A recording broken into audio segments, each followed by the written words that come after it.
I'm Duncan McLeod, and this is the TechCentral Show, which is brought to you today by MTN Business.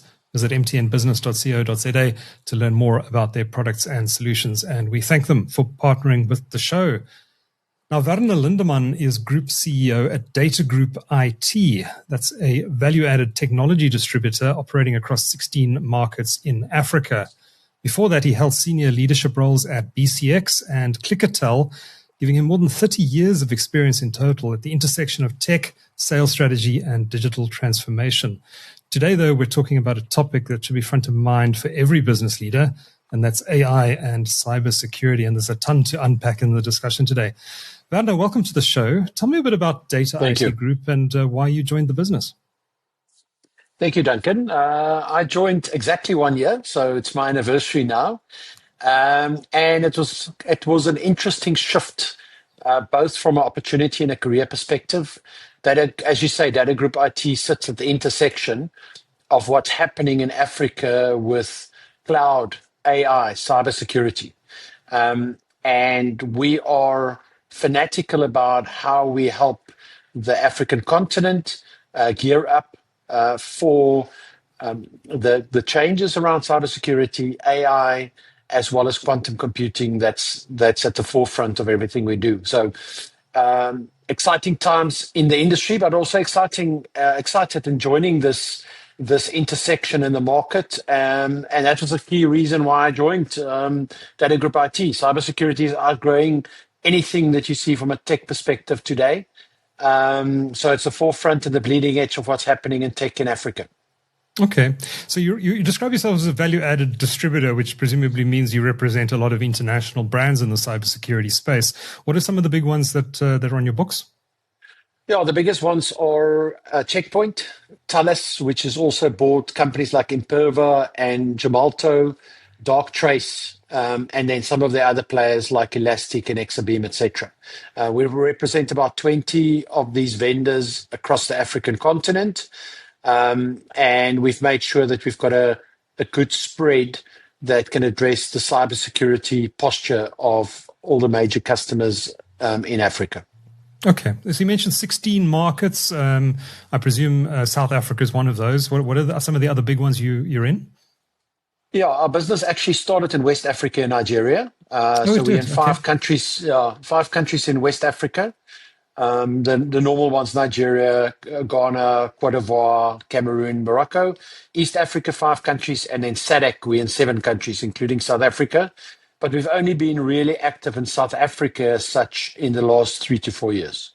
Interesting. Okay, I'm seeing more and more tech companies coming out of West Africa, particularly the Nigerian market, which is interesting. Is the business still headquartered there, or is it based here in South Africa now? No, we've got 3 regional headquarters, one in Lagos, one in Nairobi, one in Johannesburg, and we operate across the region from there. So my team is also spread. I've got finance and operations and people across the region. We are not South Africa-centric. I see. Okay, and how long has the business been around? It's actually, we're going into our 20th year now. It was originally a distributor focusing on NetApp. And in 2013, we pivoted to cybersecurity. So we only do cybersecurity.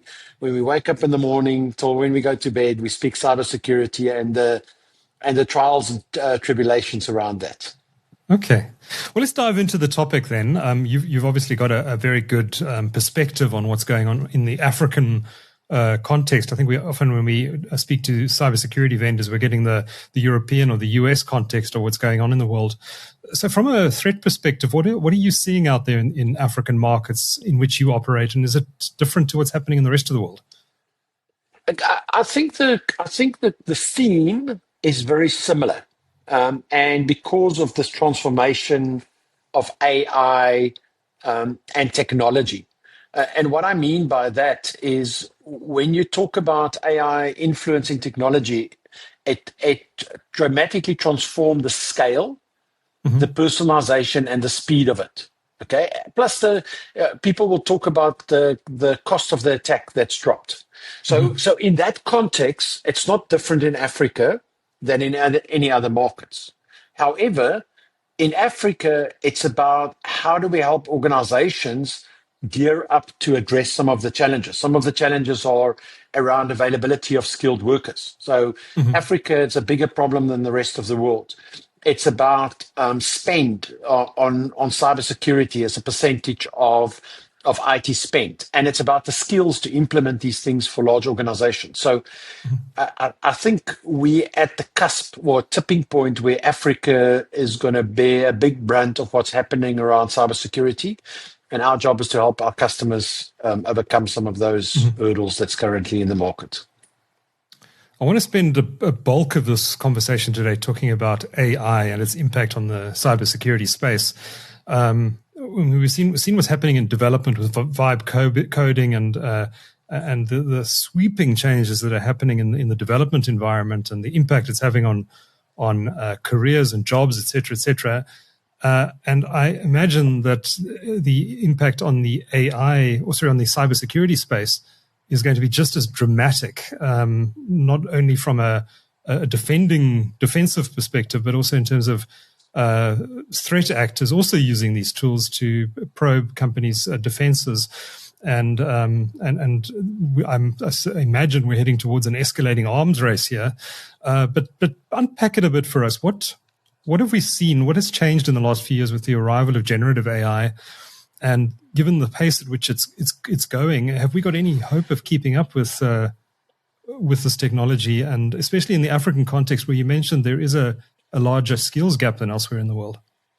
Yeah, look, I think you're correct. It's an arms race. So it's this double-edged sword. On the one side, AI makes cybersecurity and the offensive part much more dangerous. However, it also creates power for the defensive and the vendors that we work with. So if you look at guys like Darktrace, have spent billions of dollars on bringing AI into the way they look at endpoint security and the way they start understanding behaviors of the consumer or the user and using AI to understand how to defend. We're working with some new guys in the market out of the Middle East, a company called infosec, which is basically creating a platform that sits across some of the endpoint securities and fills in the gaps. So there's cool things happening on the AI side that helps defend better. However, the threats, as I say, is escalating. One of the stats that I've read recently is that AI-powered phishing carries a click-through rate of 54%, where previously phishing was something like 12%. Okay, with the click-through rate on phishing, and I think that's where companies need to think about who they engage with. Ask the vendors that you play with, what's your AI roadmap, and then. Second and more important is when will you be quantum ready? I think somewhere during today's conversation we'll talk about quantum, and not like I'm a quantum physicist, but there are certain things that need to be in place. And I mean, one of the vendors that we work with that's a leader in the quantum space is a French company called Thales. I mean, everything that they do, if you go and talk to the stuff around data security, they are quantum ready today. They are not working to become quantum ready, but all of these things have an impact in terms of which vendors you choose to partner with.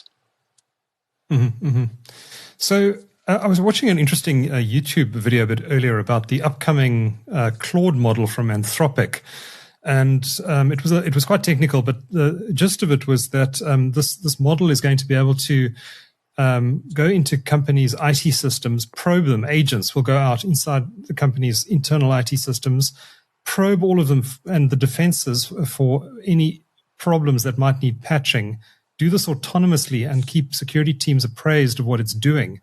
So you'd almost have an autonomous AI inside your network that's monitoring all the time for potential threats and unusual things going on in your network.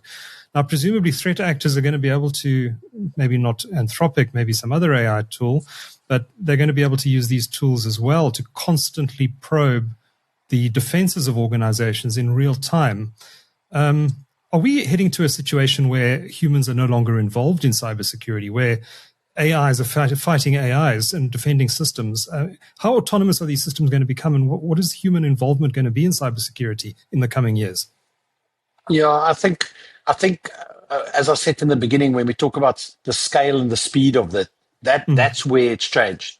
So we as humans, I mean, we can't react fast enough. If I just see the things that people today do with AI.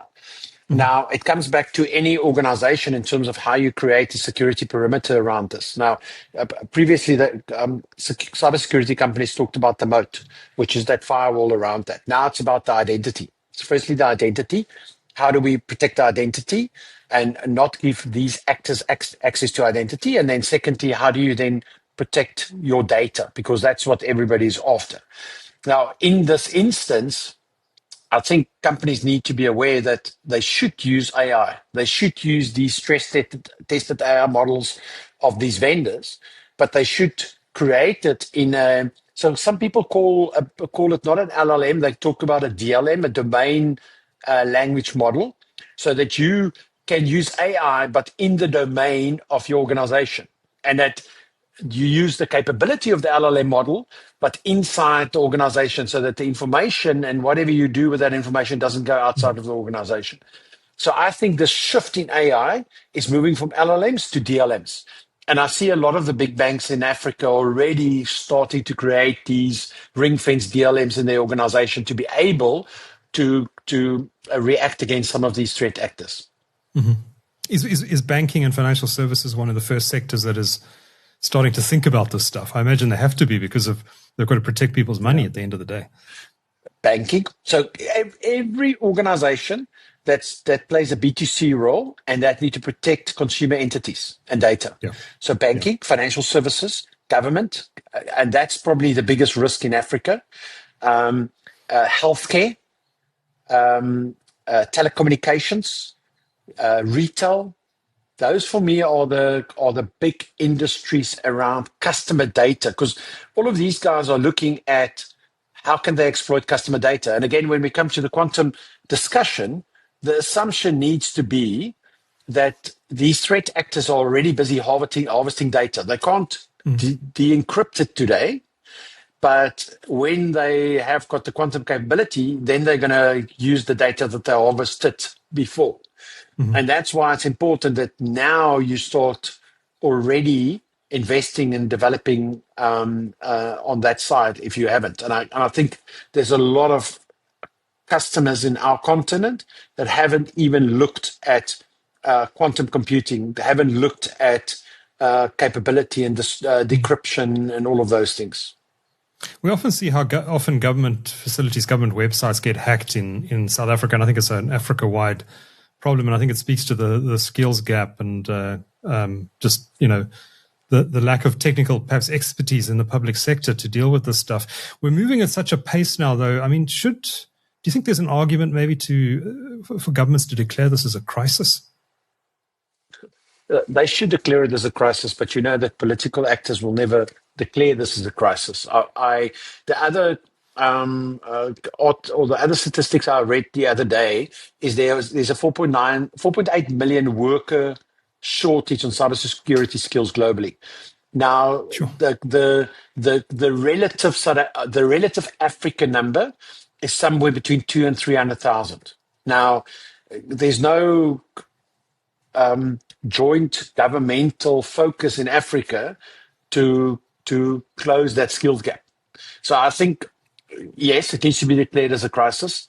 The second thing is we should think about how do we pull together across the African continent. Every government agency, large enterprise I'm talking to, we are talking to about how can we provide a platform to them to address some of these basic things, rather than they have to go down the route and design their own security operations center. I was last week in Mauritius and I met with government there and their state institutions around how we can help them create a government. They talk about a GOC, a government operations center for cybersecurity. And we are working with them about how do we actually standardize that across the government departments? How do we get the basic things in place?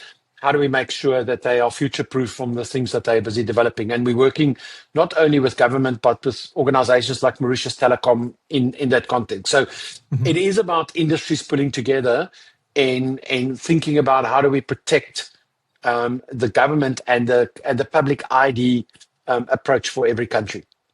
Yeah. I mean, President Cyril Ramaphosa spent a considerable amount of time in his State of the Nation address back in February going into detail about the digital transformation plans of the government and plans for digital IDs that being led by Home Affairs, et cetera, et cetera.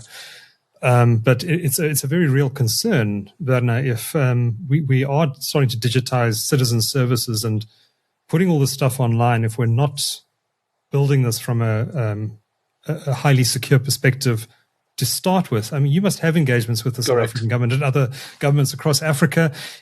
Are people in government taking this as seriously as they need to? I'm guessing the answer is no. I think there's a lack of understanding today in terms of the threat and the implications around that. So what we try and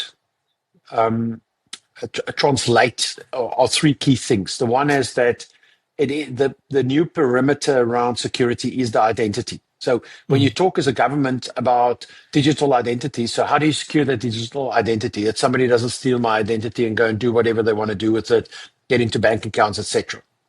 The second thing that we talk about is it's not just about the individual. There's lots of statistic around IoT devices, but it's not just IoT devices, it's machine identities, it's service accounts, it's API keys, it's AI agents, it's encryption keys, it's certificates for payments, etc. Now, the estimation is in large enterprises government that already outstrips human identities 80 to 1. Okay. So just think about that.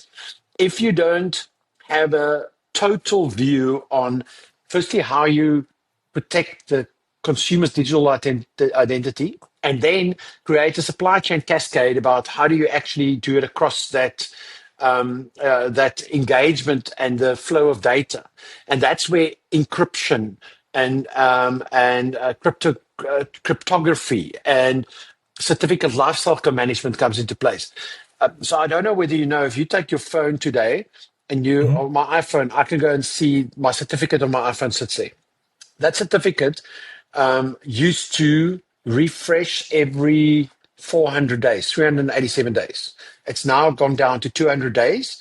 And in 3 years from now, it's going to go down to 47 days. So it needs to be, the certificate will have to be refreshed every 47 days to help with some of this digital identity. But somebody needs to manage it. So that's why people that think they can manage this on a spreadsheet or manage this manually, there are so many good platforms that is coming to the fore that we can help our customers with that, and that will help governments manage identities, digital identity, supply chain of the data. And that's how people need to think about this whole value chain of managing data, managing identities, etc. But it's not a small task. It's a big task, and it needs to be an integrated approach. Companies obviously need to experiment with AI technologies, and if they don't, they risk being left behind in a world that's moving very rapidly. But where do you draw the line between moving fast with AI deployments in your organization and moving recklessly fast? I think it's this total move that we also see. So when I speak to my colleagues in the advisory services, whether it's KPMG or Deloitte, etc., the security, the whole conversation shift in security has moved from technology to leadership. So boards now have committees that look after security operations in the company, and that the CISO report to the board, etc. However, we still see an escalation of breaches. I think there's been, just in South Africa, something like 1,600 breaches in the first 6 months of 2025. So boards need to take responsibility and help and guide the CISO of building a transformational plan. There's a presentation I made the other day, and I talked about the CISO as the catalyst to digital transformation. Everybody used digital transformation and digitalization as a throwaway comment, but you can actually use a proper cybersecurity transformation plan as a catalyst to some digital transformation projects, because then you get the basics in place. So when we talk to customers, the first thing that we say to them is, have you thought about how your next 18 months look in cybersecurity? Next, the short-term stuff, the 90-day stuff, that's crucial, that you've got big risks. Then the next 3 months, which are the things that you need to put the basics in place, and then the transformational stuff, which is the next 12 months after that. And the only way you can get it right is if you follow a very structured process to analyze your business. And that doesn't mean that you have to have detailed sniffers in place on networks, etc. It's actually thinking through process. What are the things that you've got in place for database security? What are the things that you have in place for application security? How do you think about business continuity? The stuff that we've been talking about for 20 years, business continuity and DR and all of those things, because that's the basis of, if you've got a crisis, how do you fail over? How do you continue your business? And I think if businesses start using the right frameworks, one of the frameworks, for example, is something called NIST, which cybersecurity advisors use globally. Others is ISO 27001, SOC, SOC 2, etc. So if you follow a good framework, you put a plan in place, you identify your key risks, and be structured on implementing and fixing process together with technology, you actually have got a running chance of getting your posture right from a cybersecurity perspective in business. Interesting. So a few years ago, maybe a decade ago, the big talk of the town in IT was BYOD and the risk that represented. Of course, BYOD standing for bring your own device. And the concern that was that employees would, connect their phones and their own laptops and whatever other devices to the corporate IT network. And this introduced risk inside the organization that could be viruses or, these devices could be used to extract company data and all that sort of thing. Are we looking at a BYOD type situation on steroids here as employees start to use shadow AI? They fire up a chat GPT window and start to ingest company spreadsheets and, company ERP data, starting to analyze it and that sort of thing without any sort of corporate oversight or any view of this from the IT department. Are we? This must be happening. This shadow AI concept. How serious is it, and what should organizations be doing about it, or should they allow their employees to experiment given the risk involved?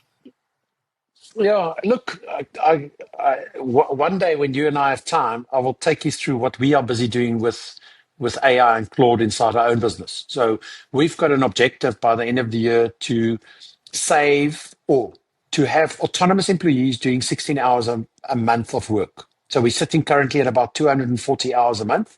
So it's the equivalent of an employee and a half that do work that we just didn't have time for, but we're now automating it. So we want to get to 1,600 hours by the end of the year.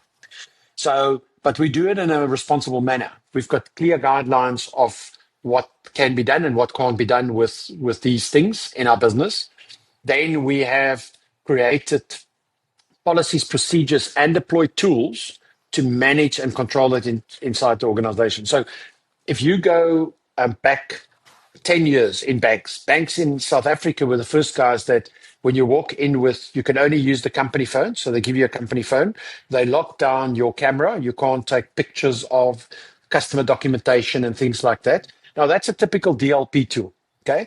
Then on top of that, you can deploy tools like MDM, mobile device management, or end user device management, etc. So the tools are available to make your organization safe against a lot of the things that we are talking about, but it needs to be in principle supported by process and procedure in terms of how we do it and what's the outcome that we drive in our business. I speak to a lot of banks that are building the most amazing tools that they are using AI to, again, transform their business internally, but they do it in a responsible manner. So anything of these things will always come back to what's the process we put in place, what's the procedure, what's the guardrails, what then are the tools that we deploy to enforce that, to get it right. Mm-hmm. How does this all connect into the concept of zero trust? And maybe you can explain the concept of zero trust for our viewers who may not have come across it before. And allied to that, how do you explain that to a board in business terms rather than in technical jargon? Yeah. So if you think about the different aspects of cybersecurity, and if you go and look at a framework like NIST, there's probably 17 categories. But cybersecurity, in my layman's terms, has basically got seven, let's call it seven pillars of cybersecurity. It's mobile security, it's end user security, it's cloud, it's network, it's data, it's application, and then the last one is integrated risk management or governance, risk and compliance. And if you think about let's call it a horizontal thing where you say at this side, I'm level one. So what is a level one? Level one means I have really done nothing about any of those cybersecurity pillars. And level five is what people will coin zero trust. It means that we create an environment for each of those pillars. That means nobody can come in from the outside. We trust nobody inside or outside the business. And I haven't seen any enterprise in Africa that designed each of those pillars for zero trust, because at some stage it becomes it just becomes too, so the exponential cost in getting to a zero trust environment is exorbitant. I don't think somewhere you will say, well, it doesn't warrant the expense around it. So always when we've got a conversation with customers, we say to them, of those security categories, where do you think is the largest exposure? Or we will say to them, for financial services, those 4 of the 7, no compromise. You need to get to a zero trust environment. On the other 3, it's about what is right for you as a business. What is enough? And I think that judgment of where to get, I think a lot of customers still struggle with, because they mustn't get into a panic and think everything needs to be a zero trust environment. We typically would guide them through what is a right fit for their market and their industry. I'll give you an example. When we do a cybersecurity assessment on customers, we've got a detailed tool that do this with NIST. Most of the companies in Africa score 48% on their cybersecurity posture. Best in class score more than 60%. But it means that on some of the key things like cloud security, identity security, etc., they will score 80% and above. The other things, it's about what is enough and adequate for our organization in terms of where we believe the exposure would be. And it's based on some of the guidance that we have from companies across Africa. That's the cool thing about working across Africa. It's not a cookie cutter principle. It's not like we sit in Europe and say, this is how it must be for Africa. I wanted to ask you, Sanlam announced, I think about a week or 2 ago now, that they are appointing a chief AI officer. Yes. It came on the back. Yeah, exactly. And HSBC, a big British headquartered bank, announced that they were also appointing a chief AI officer. And I've seen a number of organizations actually internationally creating this new role within their organization. In your view, does it make sense to have a chief AI officer? And if so, what does that reporting structure look like? Because I imagine they'd have to work very closely with the CISO and with the CIO, and possibly with other C-level executives. Should they be reporting into the CEO or the CIO or the CISO? I mean, how should this be structured within an organization, if it even makes sense to create such a role?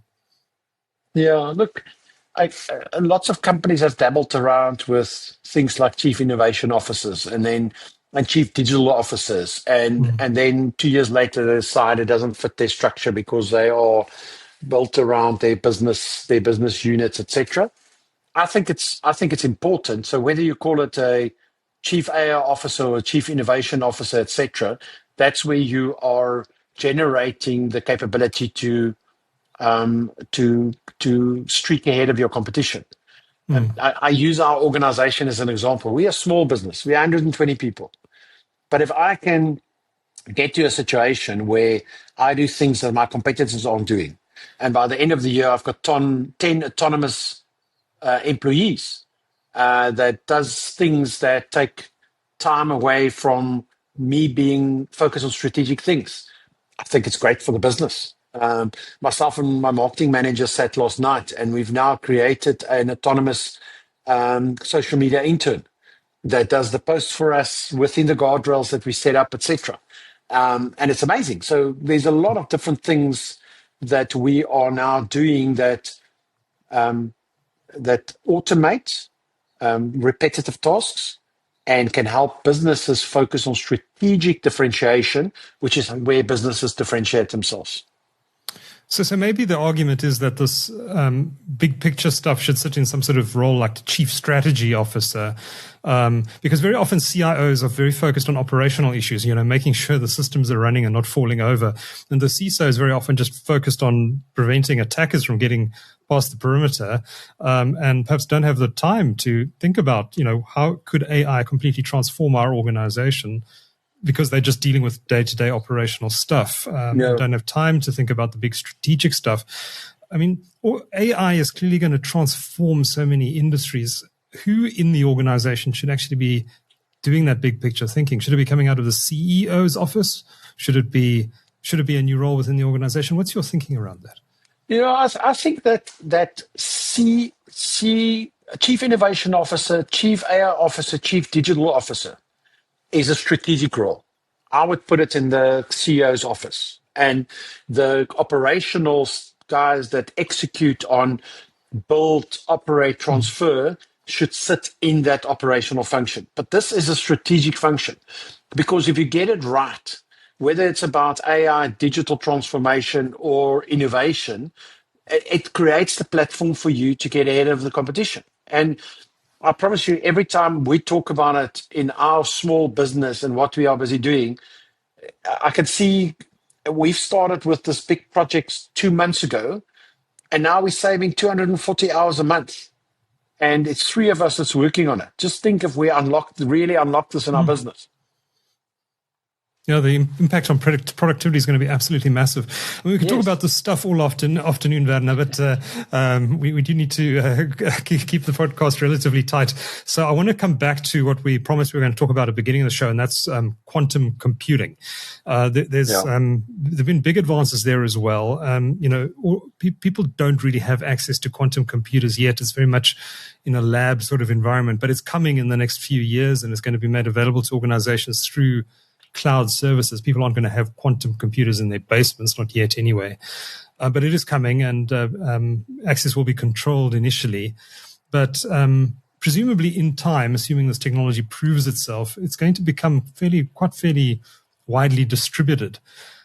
Should we be thinking about I mean, you've said we should be thinking about quantum computing from a security perspective already. Given that this stuff is probably a 2030s story, should we? I mean, is it right to be delving deeply into the stuff at the moment? Is it something maybe just to keep at the back of the mind, or should companies be developing strategies already to deal with the potential impact of quantum computing from a security perspective? Yes, without talking too long about it, I want to refer back to something that I read 15 months ago. So before I came into this role, I read a book. The book's written by a New York Times investigative reporter. The book's name is, I think the title is something like, This Is How They Tell Me the World Ends. And it's all about investigative reporting around cybersecurity and state actors and things like that, where America was, for example, accused of hacking into Angela Merkel's phone in 2014 when she was the German chancellor. And it was actually through a Microsoft zero-day bug that they got back in. I remember that. So we mustn't think that quantum is a 10 years from now or a 2030 problem. I mentioned earlier in the conversation that quantum is the concept of harvest now and decrypt later. So in that book, she also said she believes that 90% of American critical infrastructure is already infected by other state actors, whether it's China or Russia or whatever it is, and that the stuff is lying there dormant to be activated. Now this comes back to the harvest now, decrypt later. So I think there's actors that's already, and that's why I say it's not a 10-year problem.